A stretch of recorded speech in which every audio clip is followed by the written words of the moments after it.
If the sun disappeared at this exact second, you wouldn't know. You would still see the light, you would still feel the heat. For exactly 8 minutes and 20 seconds, you would be living a total lie. And then, the lights go out. The scariest part? If this happened right now, you wouldn't have a clue. You would sit there on the beach, sipping your drink, enjoying the warmth. The sky would still be blue. The flowers would still be photosynthesizing. Even weirder, the Earth would keep orbiting nothing. For exactly 8 minutes and 20 seconds, the entire world would be living a lie. Welcome to the terrifying physics of the speed of light and the speed of gravity.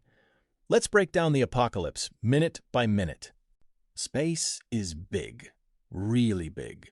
Even light, the fastest thing in the universe, isn't instant.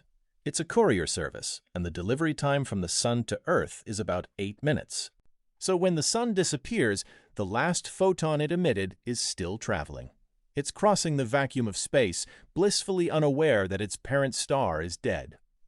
When you look up, you are looking into the past. You aren't seeing the sun as it is now. You are seeing the sun as it was 8 minutes ago. But wait, what about gravity? Isaac Newton thought gravity was instant. He thought if the sun vanished, Earth would immediately fly off into space. But then Einstein came along. General relativity taught us that gravity isn't a magical force. It's a wave. It's a bending of space itself.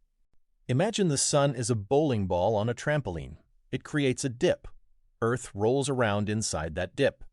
If you remove the ball, the trampoline doesn't snap back instantly everywhere. A ripple has to travel outward. That gravitational wave travels at, you guessed it, the speed of light. So for 8 minutes, Earth is orbiting a ghost. We are being pulled by the gravity of a star that no longer exists. Time's up. At exactly 8 minutes and 20 seconds, the last photon hits your retina. And then, eternal night. It wouldn't be like a sunset. It would be like someone turned off a light switch. The moon would also vanish because it shines with reflected sunlight.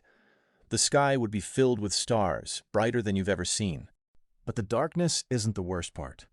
The cosmic leash just snapped. Without gravity to curve our path, Earth stops orbiting and starts flying. Imagine swinging a rock on a string. If the string breaks, the rock doesn't spiral out. It flies off in a straight line at 67,000 miles per hour. We are now a rogue planet, a spaceship with no pilot, traveling at insane speeds into the unknown dark void. Would you feel this? Would you be thrown against the wall? Surprisingly, no. The speed is constant. You wouldn't feel the change in trajectory, just like you don't feel the Earth spinning right now. Now let's talk about the cold. Hollywood movies would have you freeze instantly like an ice sculpture. But thermodynamics is on our side, for a while. Our atmosphere is an incredible blanket. It traps heat. Even without the sun, Earth has a lot of stored thermal energy in the oceans and the ground. Within 24 hours, global temperatures would drop to roughly 5 degrees Celsius to 7 degrees Celsius. Chilly, but survivable. The real panic starts after the first week. The first casualties aren't humans. It's the plants. Without sunlight, photosynthesis stops immediately. Small plants die within days. Massive trees might survive a few weeks on stored sugar, but they are doomed. By the end of the first month, the average temperature is minus 20 Celsius. The ocean surfaces begin to freeze. But this ice layer actually acts as an insulator, keeping the deep water liquid for huge amounts of time. By the end of 1 year, we are sitting at minus 73 degrees Celsius.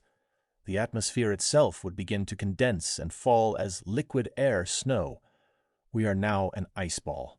Could humanity survive? On the surface? No. The food chain has collapsed. It's too cold. But underground? Maybe.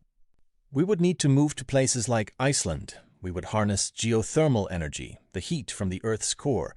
We don't need the sun for that. Ironically, the organisms that would care the least are at the bottom of the ocean. Life near hydrothermal vents doesn't even know the sun exists. They would continue their party for billions of years. Humans could survive in these geothermal pockets for generations, but Earth would be a lonely spaceship. We would drift through the Milky Way, Maybe in a few million years we might get lucky and get caught by the gravity of another star. A new sun, a new morning. Luckily, gravity doesn't just turn off. The sun is here to stay for another 5 billion years. So enjoy that sunrise. It took 8 minutes to get to you. This video was inspired by a fascinating discussion on the r/Oder Planetary Science subreddit. It makes you realize how fragile our existence really is.